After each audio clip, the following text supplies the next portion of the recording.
Grandpa, the dog ate the food during the night. Of course he did. Have you boys brought back the empty dish? Yeah. Good. But from now on, don't go near the spot where that food was. I don't want the dog to smell of any human being but myself. And here, give me that dish. I'll handle it for the same reason. What are you going to do next? Well, you first saw that dog yesterday about noon, didn't you? Yeah, it was while we were waiting for dinner to be ready. Well, today at noon, you two take up positions behind the curtains in the front room and just watch. Okay, Grandpa.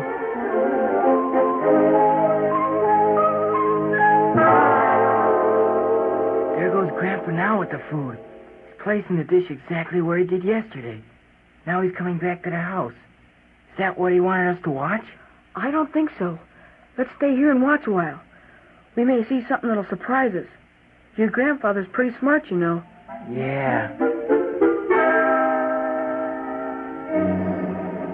See anything yet? A couple of birds nibbling at the food. But not Buttons? Nope.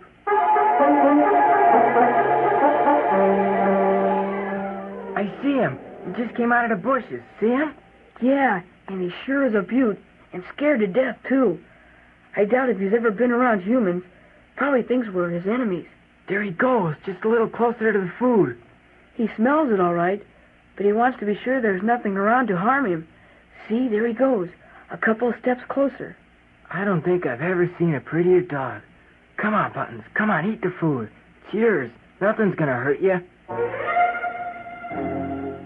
And that's exactly what Buttons did. He made one last dash to the dish of food, gulped it down, and took off through the bushes and trees. Excitedly, the two boys went out on the back porch to tell Grandpa what they'd seen. I saw it all, too, boys. He is a pretty dog. Now I'll go out and get that empty dish. And I want you boys to stay away from that area so your scent won't disturb the dog when he comes around tomorrow. Will he come again tomorrow? He'll be there every day to get that food. Being wild, his main concern is finding food. That's the main concern of all wild animals. Well, our dog, as time goes on, will come here every day about the same time to get his newfound supply of food. Grandpa was right. The next day, Buttons came. He was cautious as he approached the food, but not quite as much so as he had been the day before. Soon he approached the food at a steady pace, keeping his ears and eyes alert for enemies. But how are you going to catch him and tame him, Grandpa? I'm not going to catch him. It's about noon. Time for him to come for his food. So you take up your places at the window and watch. I'm going to do something a little different today. He's putting the pan of food in exactly the same place, and he's coming back to the house. What's so different about that? I don't know, but... I see. See what Grandpa is doing? He's not coming in the house, but staying out there where the dog can see him. Will Buttons come and eat the food with Grandpa out there? Evidently, he thinks so. We'll just have to wait and see.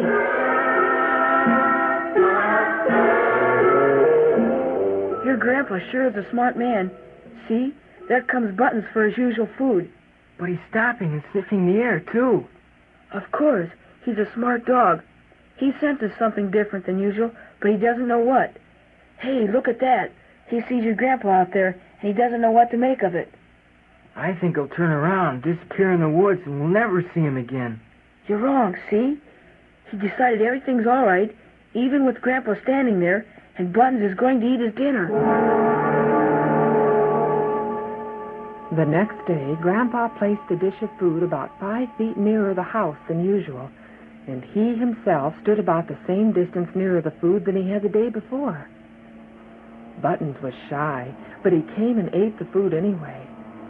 Each day, Grandpa placed the dish of food nearer than the day before, and each day he would move nearer as the dog approached and ate. Finally, there came the day when Grandpa did not move away from the food at all. Now, being used to the increasing nearness of a human being, Buttons came and ate his food. The next day, Grandpa sat on the ground with the plate of food in his lap. Buttons came near, stood for quite some time, and then approached and ate the food from the plate on Grandpa's lap. The next day, Buttons did not even stop, but came directly to Grandpa and started eating. Very softly, quietly, Grandpa said. Good old fella. Buttons jumped, then stood stiff-legged, alert to any possible danger. But as Grandpa stayed perfectly still, Buttons soon returned to the food. Again, Grandpa spoke softly, soothingly. Good old fellow. This time, Buttons didn't jump. Instead, he stood erect, alert. As nothing happened, again he returned to his food. For the third time, Grandpa spoke. Good old fella.